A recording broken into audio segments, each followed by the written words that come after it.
Let's answer questions about my moving away from Fremo modules to a permanent solution for my layout. Fremo modules versus the home layout for the Marshline 2.0.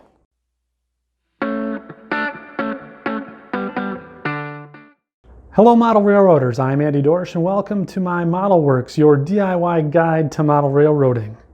And today I want to talk about Fremo versus a home layout. So before we talk about the details as to why and how I'm switching over, I'd like for you guys to weigh in. Do you guys model with Fremo or do you guys have a permanent home layout? Put your answer in the comment section down below. So I know what you're thinking. He's at it again. He's going to go ahead and tear down all the work that he's done and throw it into the dumpster. Well, partially right there. We're still going to be modeling the Marshline, the Chicago Northwestern subdivision, just out of Fond du Lac, Wisconsin. But we're going to do it a little differently. We had started with the concept of Fremo, and now we're going to be shifting to a permanent layout. So I want to talk to you guys today about, well, why? So why did I choose Fremo in the first place?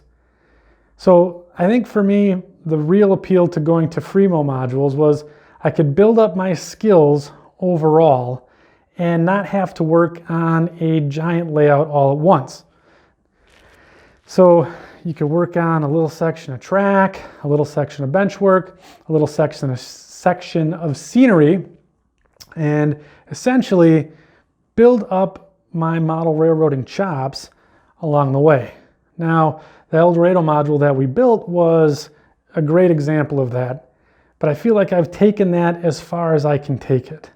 Now, the second reason I wanted to do the Fremo module was I wanted to model the entire Marshline, all 13 station stops along the way. Now, to do this in a home layout would be virtually impossible because I don't have the space. In fact, I would need an airplane hangar to accommodate a layout that has 13 station stops along the way. And frankly, I just don't have an airplane hangar hanging around. Get it? Hanging around?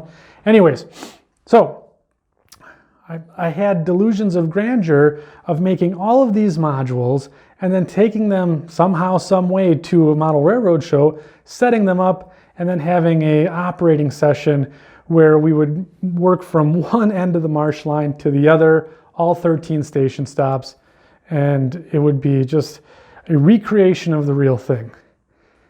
Well, that again was something that I could not achieve.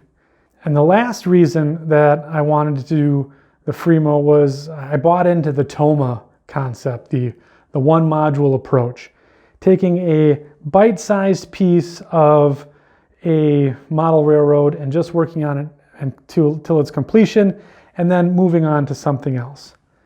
And that was all well and good, but I got to that point. I got 8 feet of the layout done, but it didn't scratch my operations itch. It didn't get me moving trains from one side of the system to the other.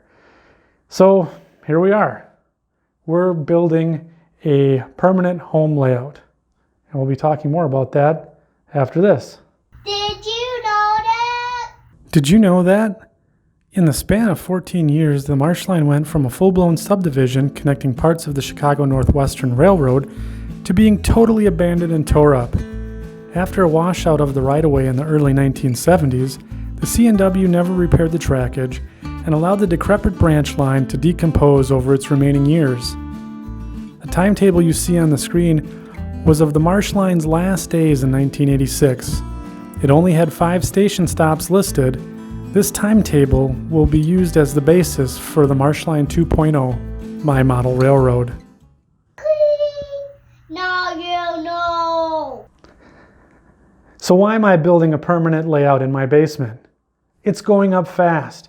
In 2 months, I've gotten all of my bench work completed and gotten farther along my model railroad than I did in 2 years of building the Fremo modules. I only built 8 feet of model railroad using the Fremo approach, and here I have at least 40 linear feet of layout built. So I feel that it's moving much faster, and I feel like I'm closer to achieving my operational goals with the Marshline. The second thing is I'm trying something totally different with the construction.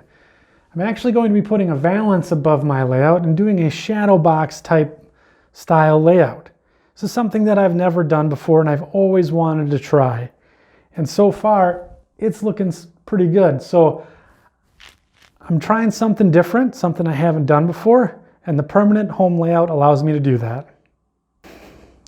The third reason that I'm moving to a permanent home layout is that it's going to be easier to share my hobby. Not only with you, my viewers, sharing on what's going on in the projects and progress that I'll be making, but also sharing it with my son. My son is gaining interest in the hobby, and I want to build something that he'll grow into as his skills progress as a model railroader.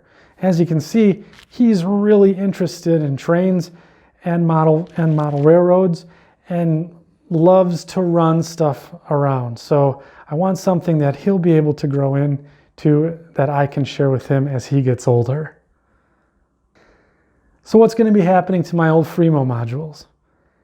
Well, right now I'm going to go ahead and put them in storage, and they'll end up being a relic of model railroads that I've built in the past.